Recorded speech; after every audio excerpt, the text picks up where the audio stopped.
Okay, here's a little bit of a shift and a change. Obviously, we do need some good news in this country, and there's nothing like young people who get to inspire you every single day. Well, we've got one such a gentleman in the studio this morning. Njabulo Ngozo is extremely talented.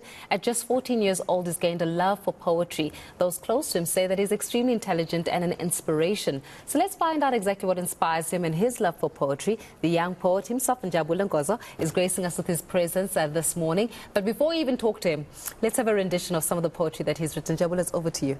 Okay. The poem that I'm about to render is harmony. It goes like, words and sounds, I have no voice to sing. All I can do is try to harmonize. Just like the harmony day, I respect everyone, having patience to understand, turning my thoughts into poetry, or should I say poetry changed me. Just like Jill Scott, I bleed poetry, like the bleeding fish that change happiness into anger, then anger becomes their anchor. Like the famous author that grew up searching for fame, my mother was a writer, but she had no anchor. Then she found love and harmony in my dad that raised me and my siblings to peace and harmony. Every time I search for the word love, I just look into the eyes of my parents. They just make me believe in love, or should I say soulmates. Their hearts create melody, which their hearts rhyme with each other. Again, harmony. This isn't comedy, it's poetry. Thank you. Oh, that is so sweet.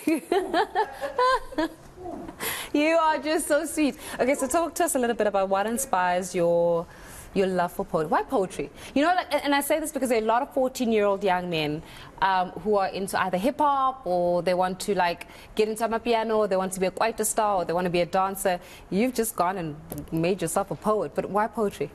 Because poetry, it's somewhere like I express my thoughts and feelings, my deepest feelings. That's where I get to express them, by just writing. Is it easy to express your feelings through poem? Yes, by writing. Yeah. I'm turning my feelings into words, so it's easy for me.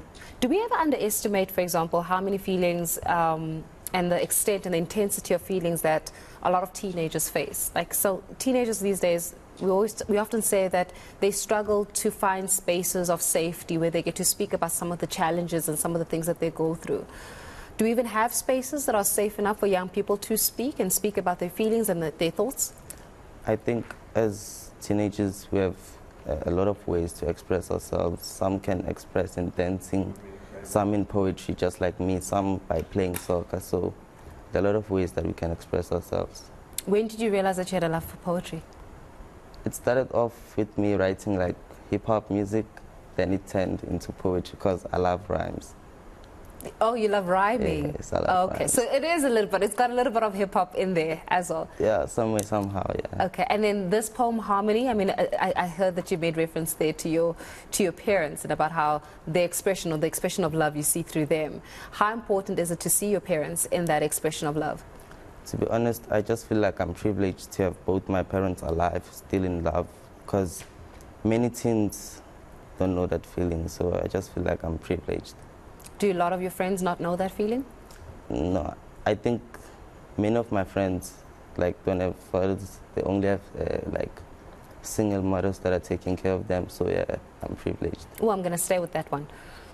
A lot of times we underestimate the impact that not having both parents have on teens and teenagers that are growing up. Now, you've got two of your parents that you've seen them love each other. And for your friends and for the teens that don't have that, they've got like the single parent. Do we sometimes underestimate how much of a big deal it is that they don't have a mother and a father in the house living together, loving each other and raising a family? Yes, it can like affect you. Like if you didn't have a dad growing up, your behavior can be like, you can be like an aggressive person. So yeah, it does have an effect. Yeah, and when it comes to some of your friends, have you seen them become aggressive because of not having both parents in the household? Yes, I have a lot of aggressive friends. You've got a lot of aggressive friends? I have a lot. Why do they become aggressive? Some of them is just because of, they don't know the feeling of love from like a father. So yeah. How important is it to be loved by a father as a young man? I think having a dad that loves you as a teenager, it can make you to be a better man when you grow up, like to love your kids like deeply. What do you think being a man is? Just like being a man is a stage where you turn from a boy to being a man is when, like, you don't chase anymore. So certain things like girls, you don't like chase them. You just focus on your family. You're so cute. You need to repeat that slowly for everybody else to hear, because I think the gallery is even like listening to you. What is the definition of a man? When you change from a state of being a girl chaser to just focusing on your family. And how important do you ever see examples of that, of men who are, or people that have graduated from being boys to men? And I know that your father, you speak highly of him. So besides your father, do we have a lot of men that you can draw inspiration from, or example from? I think yes. Like a lot of people, like from my family, but I think I should just keep their names confidential. And of course, you want to write poetry forever. Yes, forever. It's like my dream, my passion. I bleed poetry. You bleed poetry. Well, it's been an absolute pleasure to have you in the studio with us today. And I know that in Njabulo you're going to do some really amazing things. And I love how you're so grounded with family and grounded on your value systems. Keep that up, because it's not very common, especially amongst young people, young 14-year-olds.